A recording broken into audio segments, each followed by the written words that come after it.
Hello friends, તો ફરી પાછા આવી ગયા છે કામની વાતો લઈને. તો તમારામાંથી જ એક પેરેન્ટ્સનો ક્વેશ્ચન આવેલો કે સર, મારું છોકરું સ્કૂલમાં તો બહુ સારું રહે છે, પરંતુ જેવો ઘરમાં આવે એટલે આખું ઘર માથે ઉઠાવીને ખૂબ મસ્તી કરે છે. તો ફ્રેન્ડ્સ, આનું કારણ ખૂબ જ મહત્ત્વનું અને ઇન્ટરેસ્ટિંગ છે. તો આનું કારણ જાણીએ. જ્યારે છોકરું સ્કૂલમાં જાય છે ત્યારે એ એકદમ ડિસિપ્લિન મોડમાં આવે છે. Yes sir, me I go to toilet sir, me I excuse me sir, sorry sir, આવા ઘણા બધા એની અંદર ગિયરો લાગી જાય છે કે સ્કૂલના ટીચર્સ, સ્કૂલના નિયમ, એના બેલ પડે એટલે અમુક ફિક્સ વર્ક કરવું, અમુક ફિક્સ ટાઈમમાં ખાઈ લેવું, અમુક ફિક્સ ટાઈમમાં જ વોશરૂમ જવાનો ટાઈમ મળવો, આવા બધા ઘણા બધા એવા કાર્યો હોય છે જે એક ગિયરબદ્ધ તરીકે એ ચાલતા હોય છે. એટલે કે એકદમ ડિસિપ્લિનવાળું વાતાવરણ હોય છે. પરંતુ જ્યારે એ ઘરે આવે છે ત્યારે એકદમ ન્યુટ્રલ મોડમાં આવી જાય છે. ન્યુટ્રલ મોડ એટલે કે એવો મોડ કે એને જેમ કરવું હોય એમ કરવાની એને છૂટ મળે છે. બેગ ઉછાળવાની, બૂટ મોજા આમ તેમ ફેંકવાની, કે કપડાં નહીં બદલવાની, ઘરે આવીને બૂમાબૂમ કરવાની, આવા બધા ઘણા બધા એવા એ સિમ્ટમ્સ એનામાં દેખાય છે. અને આપણે એમ સમજીએ છીએ કે મારું બચ્ચું એકદમ શું થઈ ગયું, સ્કૂલમાં તો એકદમ ડાયો ડમરો હતો અને ઘરે આવીને આટલી બધી તોફાન.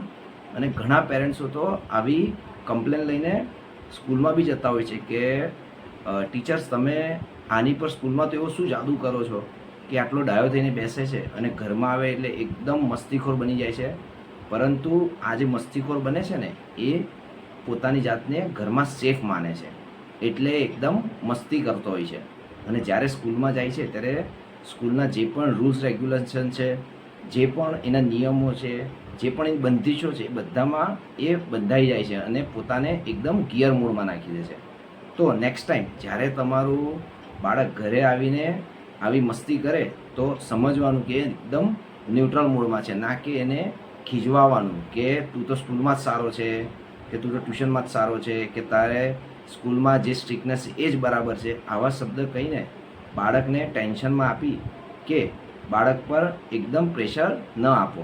જો બાળક આટલું પ્રેમથી ઘરે રમે છે તો એમ સમજવું કે તમારું બાળક ઘરને સેફ અનુભવે છે.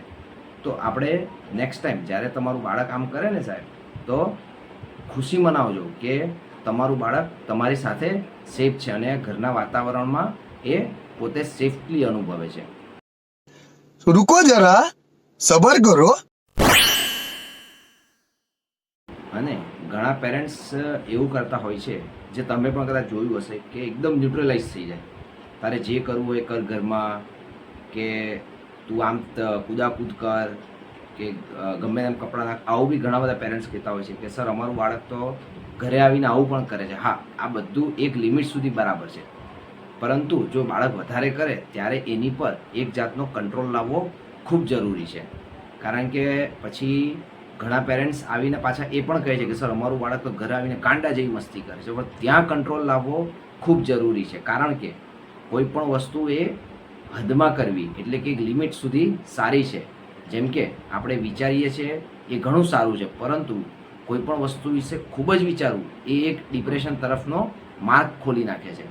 એટલે જ કહેવાય છે કે કોઈ પણ વસ્તુ તમે લિમિટમાં કરો તો એ ઘણી સારી છે, નહીં તો એ પછી આગળ જઈને પ્રોબ્લેમ કરે છે. સો ટેક કેર.